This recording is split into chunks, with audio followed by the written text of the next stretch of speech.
Si certaines personnes doutaient encore des promesses faites par les accords et le rachat de la Fox par Disney concernant le personnage de Deadpool, eh bien laissez tomber tous vos doutes. Bonjour à toutes et à tous et bienvenue sur cette nouvelle vidéo. Comme vous avez pu le comprendre grâce au titre ou encore à la miniature, Deadpool sera bien de retour en partie intégrante dans notre univers des super-héros préférés, le MCU. Si le sujet te plaît, n'hésite pas à mettre un petit like à cette vidéo et à me dire en commentaire tes attentes ou tes craintes concernant l'avenir du personnage. Trêve de bavardage et rentrons dans le vif du sujet. Le président de Marvel Studios alias Kevin Feige s'est récemment entretenu avec comicbook.com en confirmant que Marvel avait bien en interne un calendrier ou une date de prévue pour la sortie de Deadpool 3. Si on regarde le calendrier Marvel Studios de ces 2 prochaines années, il est vrai qu'il est relativement bien chargé. Selon moi, le film devrait sortir sauf grosse surprise plus vers 2024-2025. C'est vrai qu'une théorie concernant l'année 2023 existe mais j'y crois pas des masses. Dans cette interview, d'autres choses plutôt intéressantes y sont dites. Lors de cet entretien, Feige a annoncé que le script était déjà en préparation et que l'acteur principal du film, Ryan Reynolds, travaillait très dur avec les scénaristes. On le sait et l'acteur l'avait lui-même annoncé,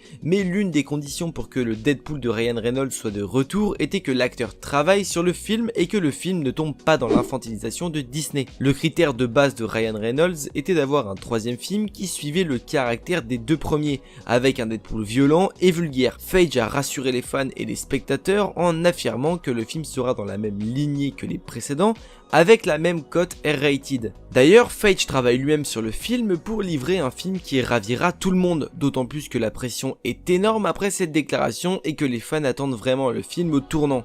Et ouais, même le grand patron se mouille un peu. Surtout lorsque l'on sait que les 2 premiers films ont été des cartons au box-office et qu'ils font partie des 3 films R-rated les plus rentables jamais enregistrés, derrière leur concurrent direct d'ici avec le Joker. Pour le moment, rien n'indique que la première fois où nous verrons Deadpool sera dans son 3e film solo, et pourquoi pas avoir une petite surprise en le teasant dans un des prochains films Marvel, sachant que finalement Deadpool a été présenté par Marvel lors d'une réaction à la bande-annonce du film Free Guy, avec comme youtubeur Deadpool et Korg. Mais c'est clair que Marvel veulent absolument faire les débuts de ce personnage de la bonne manière, puis l'acteur lui-même ne veut en aucun cas faire une bis repetita de Green Lantern. Reynolds tient beaucoup à ce personnage et son but sera de le retranscrire au mieux encore et encore. Maintenant, regardons de plus près le film et notamment un personnage, celui qui est incarné par Josh Brolin alias Cable. Lui aussi, dans une interview, il a déclaré que rejouer son personnage serait vraiment un bonheur et que le tournage de Deadpool 2 était l'un des meilleurs moments de toute sa carrière d'acteur. Le revoir ne serait pas impossible, surtout lorsque l'on sait qu'à l'origine, la franchise avait prévu de faire 4 films. Si pour le moment rien ne bouge, il reste donc 2 films à Josh pour revenir incarner Cable au cinéma. Surtout que lorsque l'on voit le final de Deadpool 2, nous restons sur une fin relativement ouverte concernant son personnage.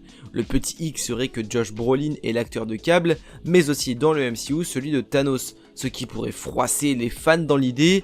Mais bon, n'oublions pas que Thanos est principalement fait en CGI dans les films. Si vous kiffez ces petites vidéos news actu, eh bien n'hésitez pas à me le faire savoir en commentaire et en mettant un petit like. Si la chaîne et le contenu te plaît, n'hésite pas à t'abonner. On se retrouve très bientôt pour une prochaine vidéo. N'oubliez pas, mais de grands pouvoirs impliquent de grandes responsabilités. Je vous fais des bisous. Ciao.